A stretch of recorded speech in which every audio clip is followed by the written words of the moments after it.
Amari, what does it say about you guys that you've been able to win the last couple of weeks without really having Deshaun, but for more than, not even a quarter? Yeah, I mean, it just speaks to the resiliency of the team. Obviously, for the past couple of weeks, we didn't know, who would go out there and start for us at quarterback. But, at the end of the day, it shows our ability to adapt to whatever situation is presented before us. So, yeah. Where do you think that comes from? The ability to do that? I would just say the way we practice. That's the first thing I would resort to, with the way we practice. The circumstances we put ourselves in practice, we just go out there and we dominate the practice. That's why I would say it comes from. How do you think PJ's handled this uncertainty and getting thrown into the fire, and then obviously this week at practice now that he knows going into the week that he's going to be playing? I would say he's handled it well. I mean, comes in, he just does what's asked of him. He goes out there and he tries to execute to the best of his ability. He's been doing a good job. You feel like you're developing a rapport with him? Say that again? Give us an idea how you feel like you're developing a rapport with PJ. How that's Yeah, just the communication. I mean, repetition is the mother of all learning, so the more reps we get, the better we'll be. But what I've noticed is, we make a mistake on, a connection. We talk about it and we grow from there. How valuable is a single day of practice preparing for a team for the quarterback? Because last week he didn't practice Thursday or Friday, and it kind of showed, I thought, in the games. That would be a better question for a quarterback to answer, because I've never prepared as a quarterback to go play in a game. So it would be a better question for a quarterback. There's something about PJ in the fourth quarter, because these last two games, he's looked pretty good on those game-winning drives. Hey, man, some people say it's a clutch gene, so maybe he has it. So. What's that? Said some people say it's a clutch gene, maybe he has it. Amari, Jim Irsay came out pretty strongly and said that the NFL informed him. Who? Jim Irsay, the Colts owner. Okay.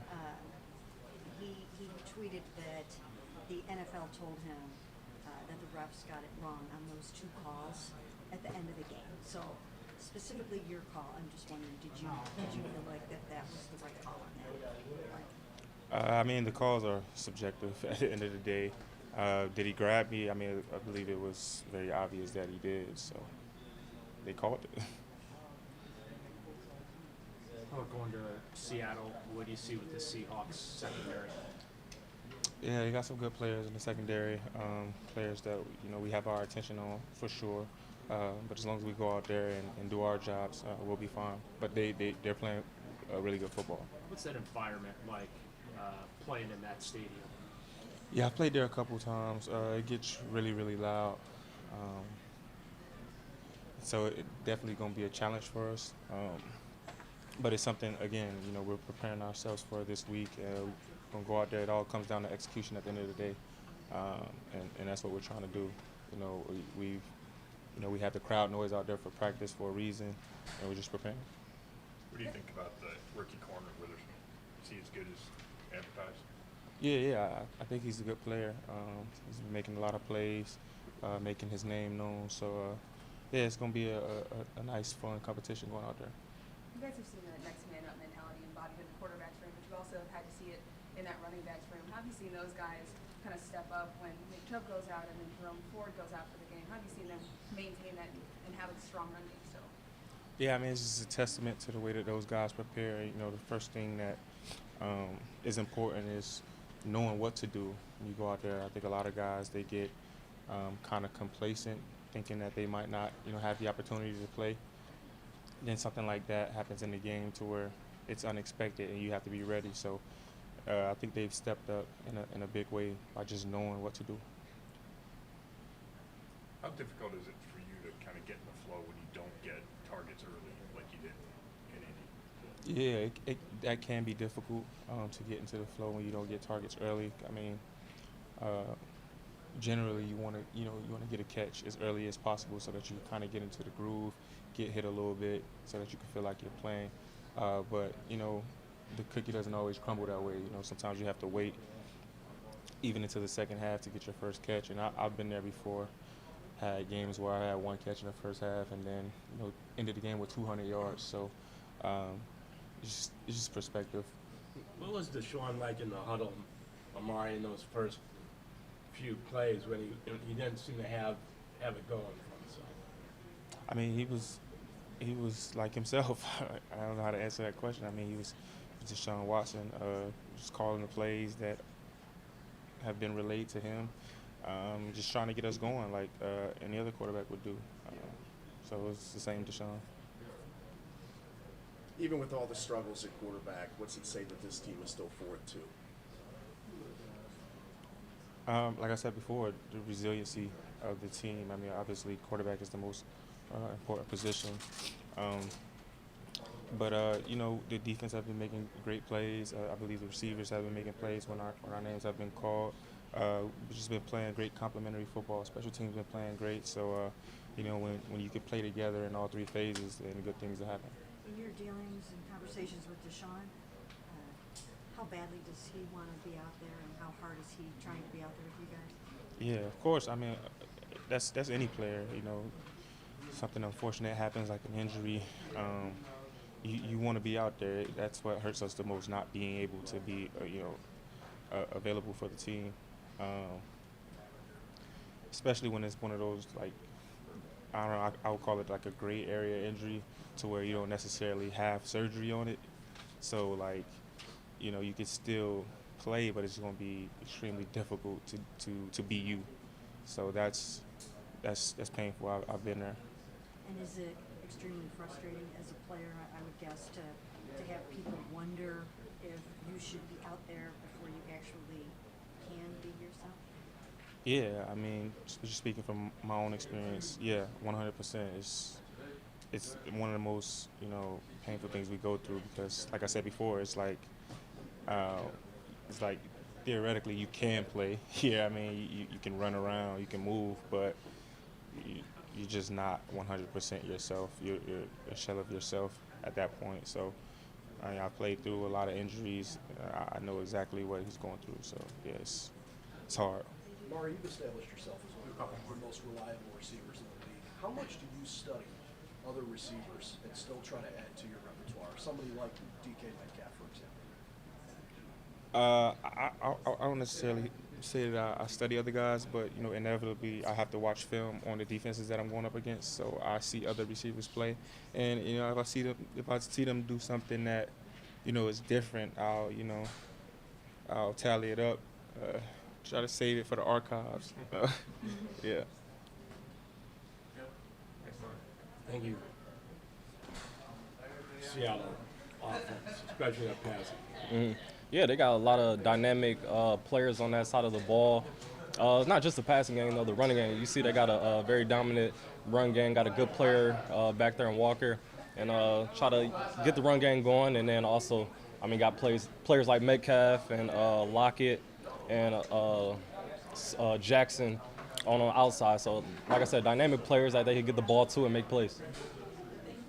Denzel, I don't think you've played in Seattle before. Not yet. Any curiosity? Does it matter, or is it mostly concerned about the team? Yeah, mostly just focus on the team. Not really concerned about the atmosphere or whatever. It's still just game football and the game I enjoy playing. So, yeah, I'm not too concerned about what's going to go on out there. It's got a reputation, though. Are you curious to see if it lives up to it? Yeah, I'm definitely interested in seeing like all the hype, and everyone's always talking about it gets real loud and stuff like that. So looking forward to playing there and just seeing the atmosphere and being able to play in their stadium. What makes Geno Smith kind of another one of those in-between quarterbacks you have to worry about him running it? Yeah, What do you see with him? Yeah, he's been a facilitator out there, able to just control the game, just get the ball to his playmakers, like I said earlier, not make too many bad throws out there, but just controlling the game out there. Do you guys have to be wary of the three-play situation, like what happened a couple times? Was that sort of an isolated incident? Do you think it could happen again like that? Yeah, we do gotta be better. Like that in the Colts game, that was on me. I had relaxed for a minute and had went in and squeezed down on Pittman on the inside. I should have stayed on the outside and cover that guy. So that play was on me. I gotta be better on that. But yeah, just finishing the play and executing our job and assignment. And I don't think it should be too big of an issue in the future. So you guys were top defense in the league and then thrown on for a lot of years. What happened? Like, what do you think attributed to kind of the points in the scoring? Yeah, I think it's football. I mean, those guys on the other side get paid too. They're great players as well. So they did a good job putting points on the board, making plays out there. And, I mean, at the end of the day, the most important thing is getting a win. So we were able to do that and execute that. So just had to focus on what we got to fix and get better at and fix that for the next game. What did you see on your pick? How did you see that whole thing unfold? It looks like you're right there. Yeah, so at first I seen the play action, so I was about to come down at first, but I kind of seen it play out. Pittman was kind of leaking out. I was able to flip my hips and get back out, and I don't think Minshew had seen me coming back out, so I was able to step in front of it and take the ball away. How cool was it? I mean, you guys give up 38 points but get 4 takeaways. That's kind of unusual. What was that like? Yeah, man, that's the emphasis, trying to get takeaways and help our team win. It may not have been the prettiest win, but hey, the most important thing is getting that W in that column. So just finding ways to win week in and week out, and that's the goal. How close are you with JSN, and how excited are you to face off? Yeah, I haven't met him personally yet, but looking forward to the matchup and going against those guys. And so with the uncertainty with, Deshaun being hurt, I guess pressure is the wrong word, but, on your side of the ball, you guys think, hey, we got to try and help carry this thing until he's able to get back? I think we got a lot of capable guys here. PJ, DTR, all those guys are capable of making plays. And as you see, I mean, PJ, he led us to a win, victory the last couple weeks. And so, I mean, yeah, we still got to step up and do our job and assignment on the defensive side as well. But it's just going out there and playing. So once DY is ready, then cool, welcome him back. But we're going to be out there just playing the game that we've been playing and focus on how we could get a win. So what did you see when you guys looked at the film from the Colts game about the missed tackling? How do you guys fix that? Yeah, just like today, just going out and practicing, doing drills where we could focus on our tackling, focus on where our eyes are supposed to be and our keys and everything. But like I said, there's a lot of talented guys in the NFL. They're going to make plays as well. But we just got to be out here playing fast and physical, and I think that'll take care of itself. Is it more of like a mental aspect in the moment, I guess? Or I don't know, how do you approach that in tackling? Yes. Yeah, it's definitely mental. You got to want to tackle and come up and make a play. But, yeah, it's also technique as well. Just coming in controlled and not out of control and being able to wrap up and get guys on the ground. Denzel, you knew that the Miles box jump was dialed up? Yeah. It was going to work? Yeah, I think it's going to work. I mean, you guys know Miles is a freak. So, I mean, just to see it, have the game plan before the game and then go in and see him actually do it and get the block, it was a freaky play. It was crazy. Were you close to getting it too? I think I was close. I'm glad he got it, though. I tried to scoop it and score. I wasn't able to get away, though. I wish I could have got away for the team. But, well, I think we'd get another one and be able to do it again, though. You feel you're getting closer? I mean, there was that field goal against the other team 2 weeks ago. Yeah, I think we're getting close. I'm getting close. So just going to try to keep coming hard off the edge and put as much pressure on the kicker as I can. Try to get a hand on the ball and affect them. Obviously, you guys saw something on film going into that game where you felt like that might work this particular week. Just what's it say about, the attention to detail that Bubba has brought to that particular unit this year, where it feels like that while you guys might not be explosive in like the return games, you're finding ways to get points on the board, you're finding ways to make plays in other ways on special teams. Yeah, I think that's the biggest thing, just Bubba's attention to detail. I mean, he's the one that's putting in all the work in the film room and studying those guys and seeing where we could attack these teams at, and he's putting the right guys in the right positions to go out there and make a play. And that just showed that putting Miles in that position to be able to jump over a guy, and that's the right guy for the position, and get the block for the team and help us win. So it's been fun. Denzel, there's no evidence that any of this happened when you were at Ohio State, but when you hear what's going on with Michigan right now, and the pride that you take in playing in Columbus, what's your reaction to what you heard about what Michigan's been doing and your message to Ohio State fans up this way? Honestly, I haven't heard about. I'm not familiar with. Michigan's been accused of stealing signs illegally by sending staffers to games to record sidelines and basically stepping over the line of sort of the gray area. They've been accused of cheating, and there's supposedly quite a bit of evidence against it. Yeah, that's the first time me hearing about that. But yeah, I'm not too familiar with that. But yeah, cheating is never good. That's Tim, so what was it like when you guys saw that block by Miles, when you're reviewing the film? Did you guys just erupt, or what was that like? Yeah, just erupt like, man, it's just a freaky play, just a crazy play. I don't think not everybody could make a play like that, but that's just big credit to Bubba getting the right guys in position, and Miles just the athlete that he is able to jump over a whole lineman at his size and speed and get his hands up and block the kick and find a way to affect the game. How excited was Bubba to take that out of the bag of tricks there? Oh man, he is going crazy. He is going crazy. You gonna be hitting Miles up for some Cavs tickets now? Oh yeah, of course, got to. We're gonna be courtside, so courtside on Miles. So did you watch you'll the see game it soon. last night? I didn't see the game last night. No. Good. All right, thank you. 2 straight weeks, you're hot. What? 2 straight Oh, I know, weeks, you're I hot. know, I know. Wyatt said it looked like you had fresh legs on. You could say that, I guess. No, it was good to be back out there and get the win. Anytime you can go out there with the guys and compete, that's what we all want to do. So it was nice to get back out there and we got a win. Felt good. So, Joe, Seattle added Frank Clark. We know he'll probably play. But besides that, they have 11 different players who have sacks. Is that more of a challenge to identify to the line or the quarterback to identify that? Who's coming? It's a big mix. I think it's a testament to the way they play.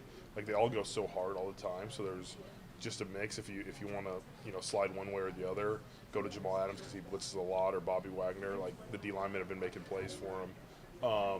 They have a good mix of scheme and players. But I think the thing that stands out with them is how hard they go constantly. Like they're constantly trying to push the pocket, work second and third moves. And hopefully we'll be responsible for the 4 down guys, or when they're rushing. But we do got to find who we want to point out in the blitz pickups. Joe, obviously the running back room has been kind of in a state of flux, and now Jerome's not out there this week. But do you guys feel like, from a schematic standpoint, you've kind of figured some stuff out over the bye, because seems like it's been better the last 2 weeks? Yeah, we are. I know they looked at all the numbers and all those things, during the bye, what was working, what's not. I think just getting comfortable with the ways different guys run. I think we were so comfortable with the way Nick ran the ball, and I mean, he's the best running back in the league, so he makes things work sometimes. But no, I think we're getting more comfortable. I think we saw some good stuff this last week, and I think the main thing for us is the efficiency. Like, we don't want to have these negative runs. We've had a decent amount of negative runs, and that's usually like one guy blowing an assignment or something. And it's not necessarily the O-line or the receivers or tight ends. It's one from a group or something like that. So we're trying to eliminate those, because I think you look a lot more efficient, and that's going to keep you out of the 2nd and 15s or whatever when you lose those yards. What do you think from I think you played one time in Seattle in your career. Yeah, I was hurt that game, so this is my first time out there. Yeah, it was 2000. I was going to ask you where that ranks in terms of challenge.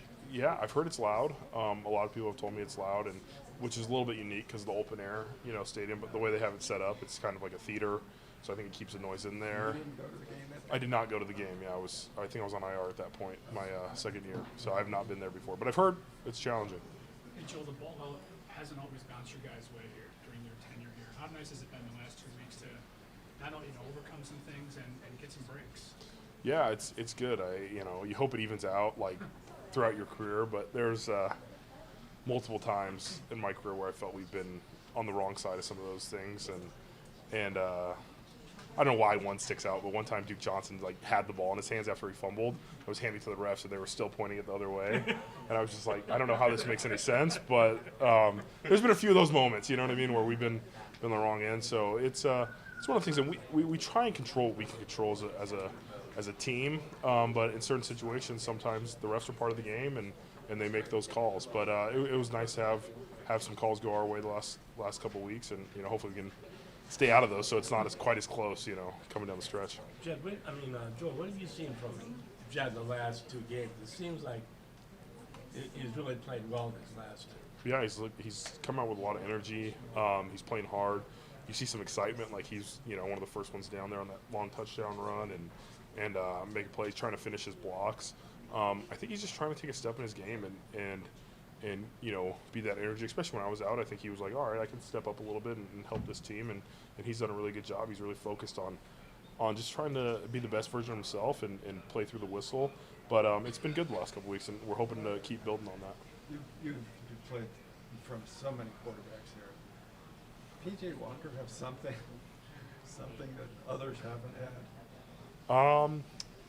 He Lucky charms? I don't know. He's very in command of the huddle. You know what I mean? Like, he's confident.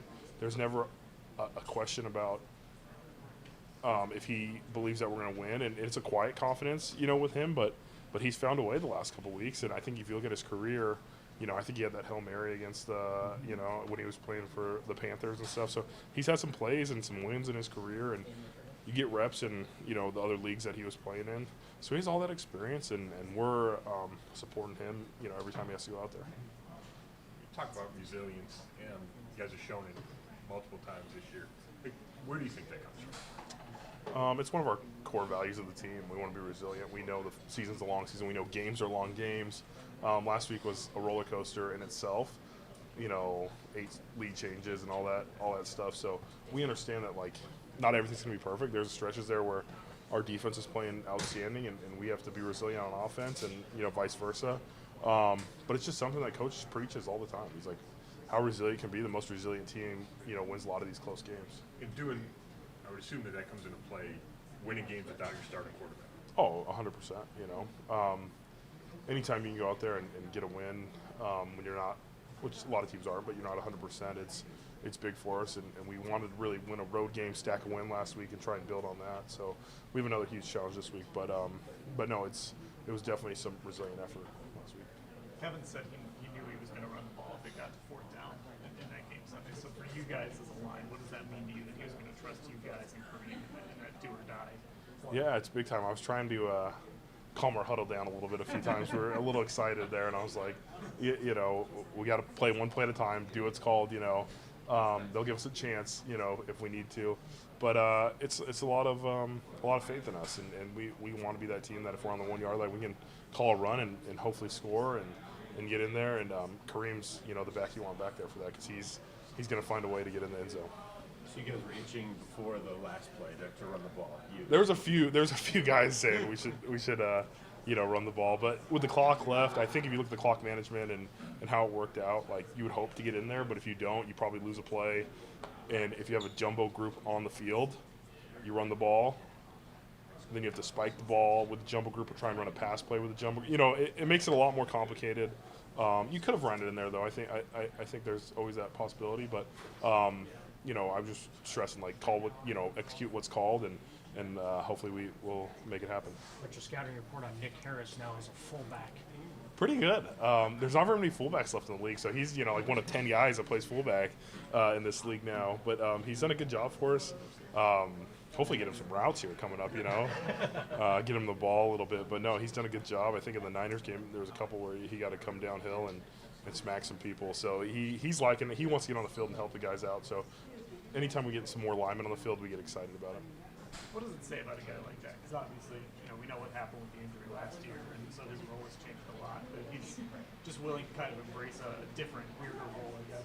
Yeah, he was excited for it. I think every time we have a package with him going in at fullback, he gets excited, and Coach Callahan does a good job of coaching him up on his responsibilities. But for him, I think it just shows he wants to do anything he can to help the team win, and every lineman has that dream of being a skill player at one point or another. So I think he just gets to live that a little bit. Sweet, thanks guys. Thanks a lot, John.